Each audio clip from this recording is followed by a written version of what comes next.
दोस्तों, क्या नीतीश कुमार इस नए साल में मोदी जी का, अमित शाह का साथ छोड़ने जा रहे हैं?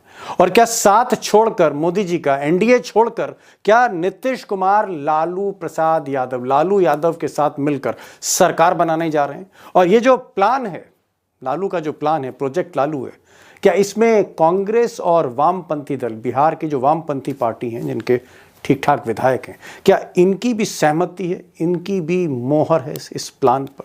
नीतीश कुमार ने प्रधानमंत्री नरेंद्र मोदी जी का साथ पूरी तरह से छोड़ दिया है। बिहार के अंदर खेला होने जा रहा है।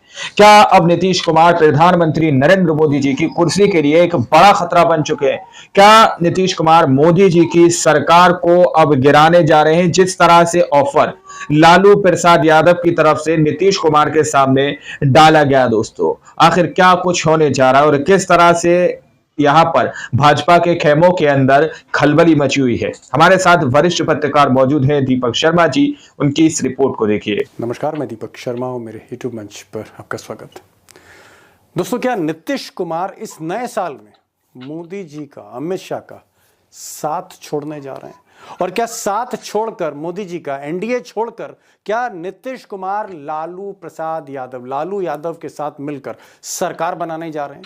और ये जो प्लान है, लालू का जो प्लान है, प्रोजेक्ट लालू है, क्या इसमें कांग्रेस और वामपंथी दल, बिहार की जो वामपंथी पार्टी हैं जिनके ठीक ठाक विधायक हैं, क्या इनकी भी सहमति है, इनकी भी मोहर है इस प्लान पर? और अगर ऐसा होने जा रहा है तो क्या आने वाले दिनों में, मकर संक्रांति आते आते कुछ दिन बाद, क्या वाकई बिहार में सरकार बदलने जा रही है, चेंज ऑफ रेजिम होने जा रहा है? ये सवाल बहुत बड़ा दोस्तों अपने आप में। खुद लालू यादव ने कैमरे पर एक खास इंटरव्यू में कही, और उन्होंने कहा कि हमारे दरवाजे नीतीश कुमार के लिए खोले हैं, और नीतीश कुमार अगर आए तो हम मिलकर काम करना चाहेंगे, और जो पुराने गिले शिकवे हैं वो मैंने भुला दिए। सुनिए, पहले लालू जी को सुनिए लालू यादव का बयान में है नीतीश कुमार को लेकर के। नए साल पर दरवाजा आपका खुला हुआ है? हमारा तो खुला हुआ है, नीतीश कुमार को भी खोल कर रखना चाहिए। फिर आएंगे तो रख लेंगे आप? हाँ, रख लेंगे। अब लालू यादव कह रहे हैं कि नीतीश कुमार का स्वागत है और हम मिलकर, यानी नीतीश कुमार और लालू मिलकर एक साथ काम करेंगे। और एक और बात उन्होंने कही कि इस नए साल पर सरकार बदलने जा रही बिहार की, ये लालू कह रहे हैं। लेकिन इससे भी ज़्यादा चौंकाने वाली जो शॉकिंग बात है वो ये है, जो सरप्राइज करती है, कि जब नीतीश कुमार से आज राजभवन में एक जलसे में जब मीडिया ने पूछा उनसे कि क्या लालू आपको न्योता दे रहे हैं, ये न्योता आपको स्वीकार है, ये मौका था जब नीतीश कुमार इनकार कर सकते थे। उन्होंने इनकार नहीं किया। नीतीश कुमार मुस्कुरा दिए।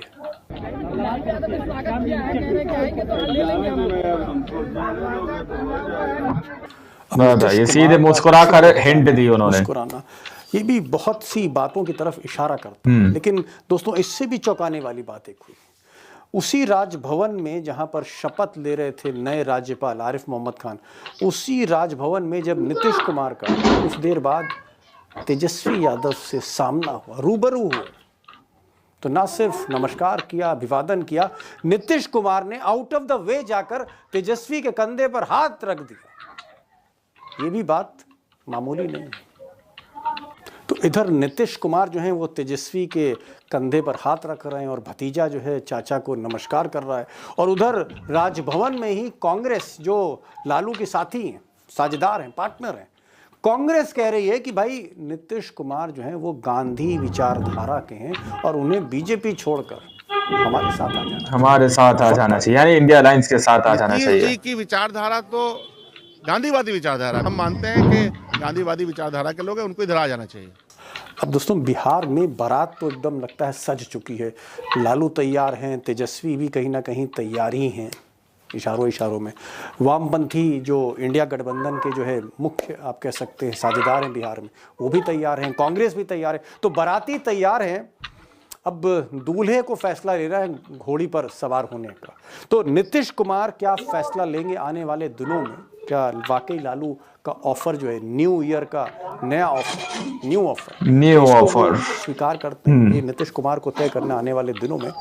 लेकिन यहाँ पर एक बात मैं अंडरलाइन करना चाहता हूँ, रेखांकित करना चाहता हूँ, और वो बात ये है कि नीतीश कुमार वाकई कुछ दिनों से, पिछले कुछ महीनों से मोदी और शाह से कंफर्टेबल नहीं है। ये फैक्ट है, ये कंफर्टेबल नहीं है, पूरी तरह से कंफर्टेबल फील भी नहीं करते हुए नजर आ रहे। बीजेपी का जो साथ है, उनकी बीजेपी की जो नीतियां हैं, बीजेपी की जो नीयत है, वो उनको रास नहीं आ रही। मिसाल के तौर पर अगर आप देखें, पहला पॉइंट अगर आप देखें, फर्स्ट पॉइंट बड़ा इंपॉर्टेंट पॉइंट है कि बीजेपी का जो एजेंडा है, खासकर बटेंगे तो कटेंगे, पड़ोस में जो मुख्यमंत्री हैं योगी आदित्यनाथ, उनका जो एजेंडा है, जिसको बीजेपी बिहार में भी लागू करना चाहती है, उग्र हिंदुत्व का एजेंडा, ये नीतीश कुमार को रास नहीं आ रहा, क्योंकि उन्हें लगता है कि उनका जो मुस्लिम वोट बैंक है, दलित वोट बैंक है, उस पर आंच आ सकती है। और पॉइंट नंबर 2, वो भी बहुत इंपॉर्टेंट है, पॉइंट नंबर 2 जिसने नीतीश को थोड़ा सा सोचने पर मजबूर कर दिया, जिसने नीतीश को असहज कर रखा है बीजेपी को लेकर, वो ये है कि उन्हें लगता है कि कहीं ना कहीं जो जेडीयू है, इसको अमित शाह तोड़ ना दे, यानी शरद पवार की पार्टी का किया या उद्धव ठाकरे की शिवसेना का महाराष्ट्र में किया, कहीं वैसा हाल वो जेडीयू का ना करे चुनाव के बाद या चुनाव से पहले। तो एक खतरा है उनको जेडीयू को लेके कि जेडीयू कितनी सुरक्षित है मोदी और अमित शाह के साथ। और जिस तरह से जेडीयू के कई नेता, संजय झा और लल्लन सिंह अमित शाह की गोद में बैठे हुए हैं, ऐसा तो नहीं है कि पार्टी धीरे धीरे बीजेपी की तरफ, जो बड़े नेता हैं जो मलाईदार पदों पर हैं, कहीं ये बीजेपी की तरफ शिफ्ट ना हो जाए और पार्टी पूरी तरह से उसमें शिफ्ट ना हो जाए, कहीं ना जेडीयू को ना छोड़ दें। खतरा लगता है कि ये जो संजय झा हैं या फिर लल्लन सिंह हैं, ये कहीं एकनाथ शिंदे और अजीत पवार के रोल में तो नहीं है, तो पार्टी के टूटने का खतरा। और पॉइंट नंबर 3, एक और बात है जो कहीं ना कहीं नीतीश कुमार को चुभ रही है, फांस की तरह चुभ रही है, वो ये है कि कहीं बीजेपी इस साल जो चुनाव हो रहे हैं बिहार में, चुनाव जीतने के बाद नीतीश कुमार को किनारे ना कर, जैसे एकनाथ शिंदे को किनारे कर दिया, कहीं दूध में मक्खी की तरह बाहर ना कर दे, दूध में मक्खी आ जाती है। तो एक ये भी एक डर है और बड़ा जेन्युइन डर है। नीतीश कुमार ने अपने कुछ बहुत ही खास लोगों से इसको साझा भी किया है कि व्हाट आफ्टर दिस इलेक्शन, उसके बाद उनका क्या होगा।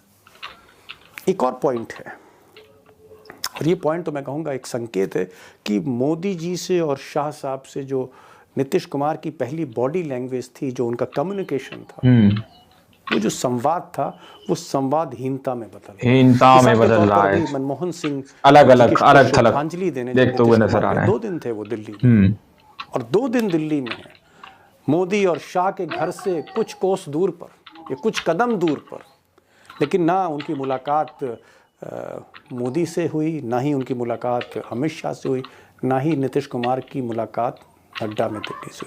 तो ये भी एक संवादहीनता। इसी तरह से बिहार में बीजेपी के कई मंत्री हैं जिससे बहुत अच्छा कम्युनिकेशन नहीं है नीतीश कुमार का।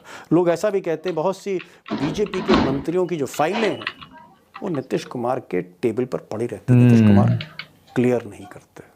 अब दोस्तों, बिहार की तस्वीर थोड़ी थोड़ी साफ हो रही, जहां ऐसा लगता है कि लालू और नीतीश थोड़ा सा कंफर्टेबल हो रहे हैं, सहज हो रहे हैं, और उतना ही असहज, उतना ही अनकंफर्टेबल नीतीश मोदी और शाह के साथ हो रहे हैं। ऐसी एक तस्वीर दिखती है। सवाल इस बात का है कि क्या नीतीश कुमार आने वाले दिनों में एक बड़ा डिसीजन लेंगे, जिस तरह के संकेत मिल रहे हैं, और अगर ये डिसीजन होता है तो इसका राष्ट्रीय राजनीति पर इम्पैक्ट क्या होगा, इसका असर क्या पड़ेगा, नई दिशा की तरफ बढ़ेगी अगर ऐसा होता है। क्या पाटलिपुत्र पटना दिल्ली की राजनीति बदलने जा रहा है, ऐसा कुछ होने जा रहा है? सवाल बड़ा है। और आज मैंने 4 मेहमानों को इन्वाइट किया है, बिहार के एक्सपर्ट्स हैं, जिसमें अशोक वानखेड़े टाइगर होंगे कई दिन के बाद, उमाकांत जी हैं, विनोद शर्मा एक बहुत ही सीनियर जर्नलिस्ट, नीतीश के भी दोस्त रहे और लालू को भी बहुत अच्छी तरह जानते हैं, उनको भी मैंने मिलाया, विनोद शर्मा जी को। और हमारे साथ अभिषेक भी होंगे, क्योंकि अभिषेक ने ही खबर ब्रेक करी थी कि लालू के बाद नीतीश खेमे में क्या हो रहा है। तो आज इन चारों को सुनिए और खुद तय करिए what's going to happen in Bihar में होने क्या जा रहा है।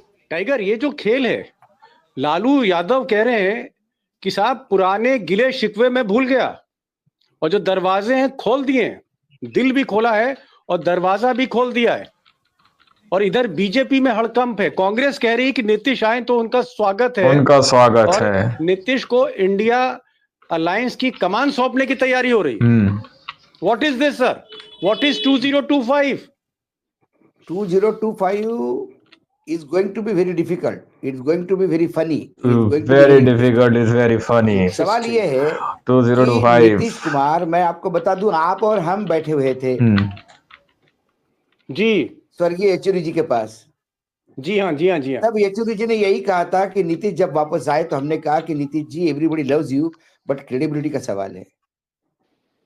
तब नीतीश ने कहा था कि हम किसी भी हालत में अब वापस नहीं जाएंगे, और उसके बाद नीतीश फिर बीजेपी में चले गए। सवाल ये है कि लालू यादव जी ने हमेशा दरवाजे खुले रखे। ये एक बार नहीं, पहले भी बोल चुके हैं, वो दरवाजे खुले हैं। सवाल ये है कि नीतीश ने इस पे जवाब क्या दिया।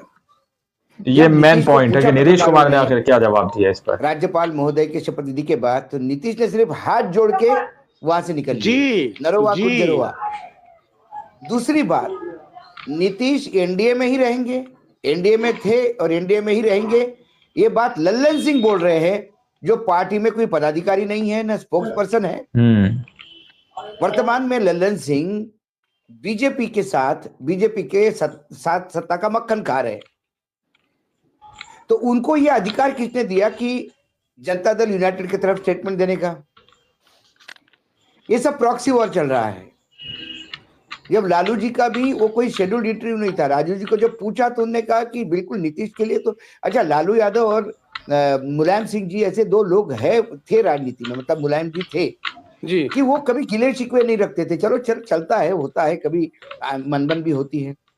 उसके बाद जब लल्लन सिंह ने कहा कि हम एनडीए में ही हैं और एनडीए में ही रहेंगे, उसके बाद लालू के बहुत ही नजदीक के लोगों ने फिर स्टेटमेंट दिया। एक लालू की कैबिनेट मंत्री है उसमें, उन्होंने कहा राजनीति में कोई किसी का परमानेंट दुश्मन और परमानेंट मित्र नहीं रहता। बिल्कुल, परमानेंट दुश्मन और परमानेंट मित्र नहीं रहता राजनीति में, बात सही है, तो चलता रहता है। तो कुल मिलाकर नीतीश कुमार ने अपने पत्ते बड़े क्लोज रखे। तो आप लोगों ने इस वीडियो को शुरू से आखिर तक देखा। वीडियो के अंदर साफ तौर पर बात की गई है कि नीतीश कुमार ने पहले भी यही कहा था कि मर जाएंगे या मिट जाएंगे, जो भी कहा था कि भाजपा के अंदर नहीं जाएंगे। तो अशोक वानखेड़े जी सीधे तौर पर इस बात को कह रहे हैं कि राजनीति के अंदर कोई भी किसी का परमानेंट दुश्मन नहीं रहता, ना ही परमानेंट मित्र रहता है। जिसको जिधर फायदा होता है वो उधर की तरफ पलट जाता है। दोस्तों, तो अब नीतीश कुमार को लेकर इस तरह के संकेत जो सामने निकल के आ रहे हैं कि राजभवन के अंदर मोहम्मद आरिफ जिस तरह से राज्यपाल बिहार के अंदर नियुक्त किए गए, उन्होंने शपथ ग्रहण की, उस दौरान तेजस्वी यादव, नीतीश कुमार का आमना सामना हुआ। नीतीश कुमार ने तेजस्वी यादव के कंधे पर हाथ रखा, वहीं पर मीडिया के सामने मोहम्मद आरिफ साहब संग में थे। उस वक्त भी नीतीश कुमार हाथ जोड़कर मुस्कुराकर निकल लिए, उन्होंने कोई भी प्रतिक्रिया अपनी तरफ से नहीं दी। तो अब सवाल दोस्तों यही उठ रहा है कि जो लालू प्रसाद यादव की तरफ से ऑफर नीतीश कुमार के सामने डाला गया, ये सवाल बड़ा नहीं है कि उन्होंने डाला ऑफर, सवाल तो ये है कि नीतीश कुमार ने उसका जवाब क्या दिया। तो सवाल और सस्पेंस इसी पर बना हुआ है कि नीतीश कुमार बड़ा खेला कर जाएंगे। नीतीश कुमार का मोदी जी का साथ छोड़ने जैसी कगार पर पहुंच चुके हैं। नीतीश कुमार को जो भी डर है भाजपा को लेकर, वो यहाँ पर दीपक शर्मा जी ने क्लियर किया, आप लोगों ने सुना और देखा। आप लोग क्या सोचते हैं, क्या समझते हैं, अपनी राय कमेंट सेक्शन में जरूर दीजिएगा। इस अगली वीडियो में, जब तक के लिए जय हिंद, जय भारत।